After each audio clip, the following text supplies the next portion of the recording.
오늘 우리에게 주시는 하나님 말씀은 욥기 14장 1절에서 12절입니다. 여인에게서 태어난 사람은 생애가 짧고 걱정이 가득하며 그는 꽃과 같이 자라나서 시들며 그림자같이 지나가며 머물지 아니하거늘 이와 같은 자를 주께서 눈여겨보시나이까? 나를 주 앞으로 이끌어서 재판하시나이까?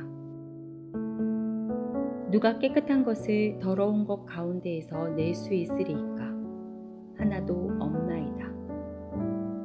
그의 날을 정하셨고 그의 달수도 주께 있으므로 그의 규례를 정하여 넘어가지 못하게 하셨사온즉 그에게서 눈을 돌이켜 그가 품꿈같이 그의 날을 마칠 때까지 그를 홀로 있게 하옵소서. 나무는 희망이 있나니 찢길지라도 다시 움이 나서 연한 가지가 끊이지 아니하며 그 뿌리가 땅에서 늙고 줄기가 흙에서 죽을지라도 물 기운에 움이 돋고 가지가 뻗어서 새로 심은 것과 같거니와 장정이라도 죽으면 소멸되나니 인생이 숨을 거두면 그가 어디 있느냐. 물이 바다에서 줄어들고 강물이 잦아서 마름같이 사람이 누우면 다시 일어나지 못하고 하늘이 없어지기까지 눈을 뜨지 못하며 잠을 깨지 못하느니라.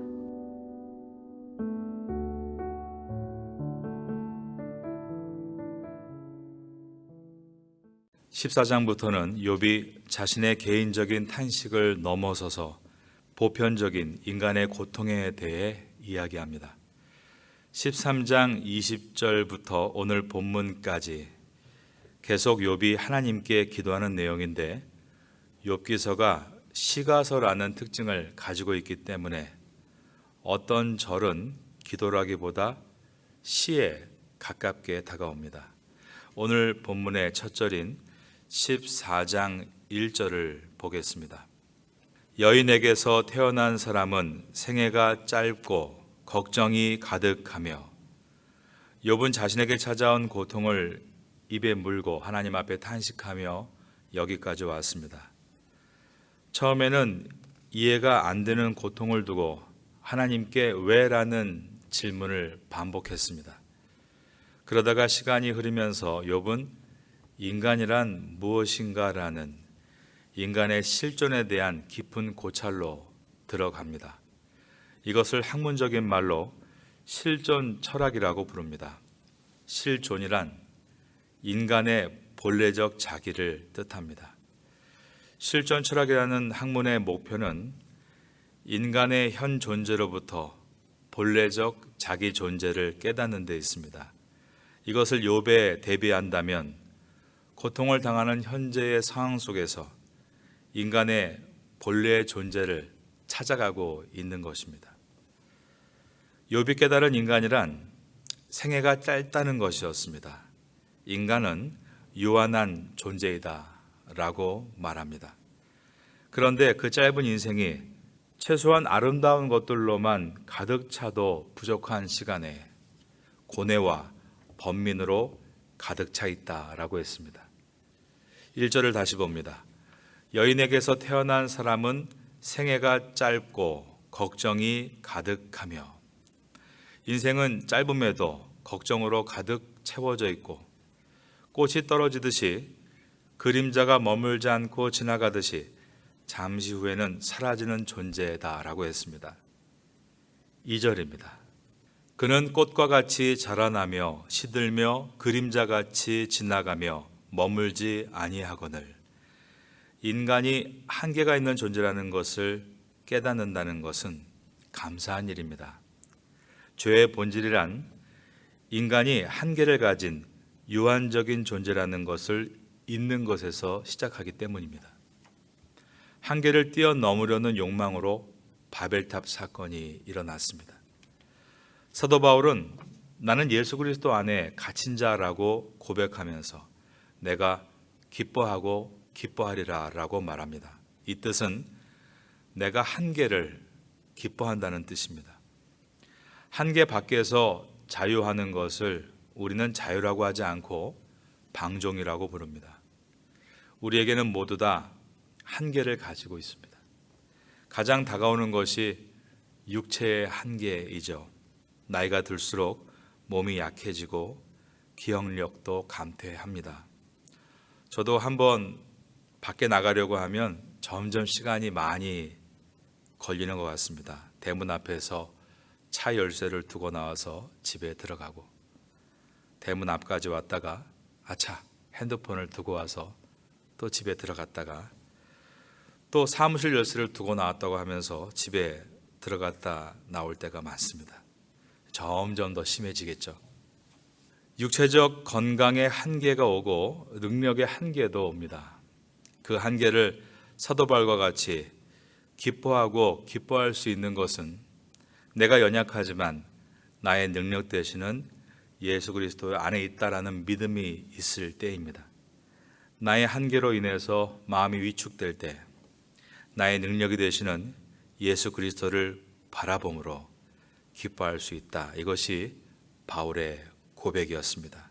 우리도 나를 바라보고는 많이 안타깝고 위축되지만 나의 능력 되시는 예수 그리스도를 바라보며 기뻐할 수 있는 성도가 될 수 있기를 예수님의 이름으로 축원합니다. 욥은 인생을 고찰하면서 인생의 시간이 짧다라고 했습니다. 그리고 그 짧은 인생이 고통으로 가득 채워져 있다고 했습니다. 자신을 돌아보며 하는 고백이었습니다. 그리고 나서 3절에서는 하나님은 어떤 분이신가를 고찰합니다. 하나님은 인생을 재판하시는 분이시며 재판하시기 위해서 인생을 소환하시는 분이라고 말합니다. 3절입니다. 이와 같은 자를 주께서 눈여겨 보시나이다. 나를 주 앞으로 이끌어서 재판하시나이까. 그 하나님 앞에 소환당해 재판을 받게 되면 어느 누구도 깨끗하다는 무죄 판결을 받을 수 없을 것이라고 했습니다. 4절입니다. 누가 깨끗한 것을 더러운 것 가운데에서 낼 수 있으리이까? 하나도 없나이다. 그런데 이 말이 욥의 친구들이 주장했던 것처럼 욥이 죄로 인해서 화를 당하는 것이라는 그 주장을 인정하는 것은 아니었습니다. 인간의 보편적인 실존이 죄인이라는 것을 그가 깨달아가고 있는 것이었습니다. 욥은 고난을 통해 신앙의 깊은 다림줄을 내리고 있었는데 그가 깨달은 것은 하나님은 공의로 심판하시는 분이시다. 그 하나님의 공의 앞에서는 의롭다라고 설 사람이 한 사람도 없다라는 것을 그가 깨닫고 있었던 것입니다. 이것은 신앙의 성숙으로 가는 여정에서 반드시 거쳐야 하는 깨달음으로 하나님의 은혜가 아니면 인간은 결코 하나님 앞에 의롭게 설 수 없다는 것을 깨닫는 것이었습니다. 그러므로 욥은 하나님의 은혜를 구합니다. 5절과 6절입니다. 그의 날을 정하셨고 그의 달수도 주께 있으므로 그의 규례를 정하여 넘어가지 못하게 하셨사온즉 그에게서 눈을 돌이켜 그가 품꾼같이 그의 날을 마칠 때까지 그를 홀로 있게 하옵소서. 여기서 홀로 있게 해달라는 이 간구는 죄에 대해 엄하게 심판하지 마시고 자신에게 은혜를 베풀어 달라는 것으로서 심판의 손을 거두어 달라라는 표현입니다. 연약한 인간이 살 수 있는 유일한 길은 오직 하나님께서 은혜를 베푸시는 것뿐이라고 고백한 것입니다.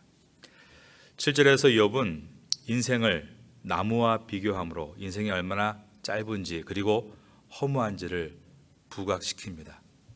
나무는 희망이 있나니 찍힐지라도 다시 움이 나서 연한 가지가 끊이지 아니하며 나무는 한번 잘렸다고 해서 희망이 사라지지 않습니다. 왜냐하면 그루터기에서 움이 나서 다시 소생할 수 있기 때문입니다.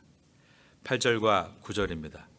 그 뿌리가 땅에서 늙고 줄기가 흙에서 죽을지라도 물 기운에 움이 돋고 가지가 뻗어서 새로 심은 것과 같거니와. 물이 없어서 뿌리가 마른 것 같고 가지가 죽은 것 같아도 나무는 물이 공급되면 새로 심은 것처럼 새싹이 나고 가지가 자라서 이전의 나무처럼 잘 자라게 됩니다. 그렇기에 나무에게는 희망이 있습니다. 하지만 인간은 어떻습니까? 인간은 한번 죽으면 살아날 수 없습니다. 아무리 젊고 튼튼한 장정이라도 숨을 거두면 다시 돌아올 수 없는 죽음의 세계로 들어가는 것입니다. 10절입니다. 장정이라도 죽으면 소멸되나니 인생이 숨을 거두면 그가 어디 있느냐. 11절에는 물이 바다에서 줄어들고 강물이 잦아서 마름같이. 12절 사람이 누우면 다시 일어나지 못하고 라고 했습니다. 이 말은 그 당시에는 피가 곧 생명이라고 여겼기 때문에 피가 마르는 것은 죽음을 뜻했습니다. 죽으면 인간은 나무와 같이 돌아올 수 없다라는 말입니다. 하지만 호수나 강은 시간이 지나면 다시 채워져 흐를 수 있는 것 아니냐고 했습니다. 그러니 오늘 본문에서 욥이 고백하고 있는 것은 사람은 자연의 나무나 호수나 강보다도 훨씬 못한 존재다. 이것을 말하고 있는 것이었습니다. 그렇습니다. 우리는 이 피조 세계에서 나무보다도 호수보다도 강보다도 못한 존재들입니다. 이러한 인간의 실존을 분명하게 깨달을 때만이 우리는 구원을 목말라 할 수 있고 구원자이신 예수 그리스도를 갈망하게 되는 것입니다. 그러므로 구약 성경에서는 인간의 한계와 연약함을 고백하는 구절들이 많이 기록되어 있습니다. 시편 기자는 시편 109편 23절에서 다음과 같은 고백을 합니다. 나는 석양 그림자같이 지나가고 또 메뚜기같이 불려가오며. 오늘 욥이 고백한 것과 같은 고백입니다. 이와 같이 자신의 한계를 깨닫는 것이 지혜라는 것입니다. 전도서 6장 12절도 이렇게 기록합니다. 헛된 생명의 모든 날을 그림자같이 보내는 일평생에 사람에게 무엇이 낙인지를 누가 알며 그 후에 해 아래에서 무슨 일이 있을 것을 누가 능히 그에게 고하리요. 이것 또한 오늘 욥이 고백한 것과 같은 고백입니다. 사도 바울도 로마서 7장 24절에서 오호라 나는 곤고한 사람이로다. 이 사망의 몸에서 누가 나를 건져내랴 라고 했습니다. 이 또한 욥이 고백한 것과 같은 고백인 것입니다. 이와 같이 인간의 인생에 한계가 드리워진 것은 무엇 때문입니까? 죄 때문이죠. 하나님은 태초에 인간을 창조하셨을 때 이러한 한계를 만들어 놓지 않으셨습니다. 하나님은 인간을 하나님의 형상으로 지으시고 생육하고 번성하고 모든 피조 세계를 다스릴 수 있는 능력을 주셨습니다. 그리고 생명나무의 실과를 먹으며 영생을 누리도록 해주셨습니다. 그런데 사탄은 인간에게 하나님이 너희들에게 한계를 정해 놓았다. 억울하지 않느냐라며 미혹을 했습니다. 사람은 하나님이 될 정도의 무한한 능력이 있는데 그렇게 되지 못하도록 한계를 정해 놓은 것인데 바로 그 잠금 장치가 선악과의 열매이다. 이렇게 거짓말을 한 것입니다. 하나님의 말씀을 어기고 그것을 먹으면 사람은 하나님이 된다라고 미혹했습니다. 사탄은 태초부터 하나님의 자녀를 흔들어 왔습니다. 아담과 하와를 흔들었고 오늘 욥이 또 사탄에게 흔들림을 당하고 있습니다. 또한 저와 여러분도 흔들리게 될 것입니다. 그러나 흔들리지 않는 오직 한 분이 계십니다. 우리 구주 예수 그리스도이십니다. 예수님이 공생애를 시작하시기 바로 직전에 광야에서 40일 동안 금식하실 때 사탄이 예수님을 찾아와 예수님을 흔들었습니다. 3번 시험했다는 것은 모든 시험을 다 했다라는 뜻입니다. 그러나 예수님은 전혀 흔들리지 않으셨습니다. 그 이유는 예수님에게 사탄이 제안한 물질과 명예와 권력은 하나님 아버지 안에서 얼마든지 체험을 받을 수 있는 것들이었기 때문입니다. 예수님께서 사탄의 시험을 허락하신 이유는 하나님이 욥에게 사탄의 시험을 허락하신 이유와 같습니다. 이 말씀을 읽는 전 세계의 모든 세대의 성도들이 한계에 대해서 두려워하지 말고 예수 그리스도를 믿는 믿음 안에서 하나님의 자녀가 된 우리가 그 모든 것을 오직 in Christ, 주님 안에서 체험받을 수 있다는 것을 잊지 않도록 하기 위해서입니다. 여러분에게 연약함이 보이십니까? 한계가 느껴지십니까? 욥과 같이 그것을 우리가 인정합니다. 욥과 같이 나의 약함이 드러나는 것은 창피한 일은 아닙니다. 그런데 그 다음이 중요합니다. 나의 약함을 인정하고 나서 신앙의 발걸음을 한 발짝 더 앞으로 나아가 in Christ, 주님 안에 들어가는 것입니다. 그리고 그리스도 안에서 하나님께서 부어주시는 그리고 채워주시는 은혜를 사모하는 것입니다. 욥은 자신의 한계를 깨달으며 은혜 아니면 살아갈 수 없다는 고백이 오늘 기도문입니다.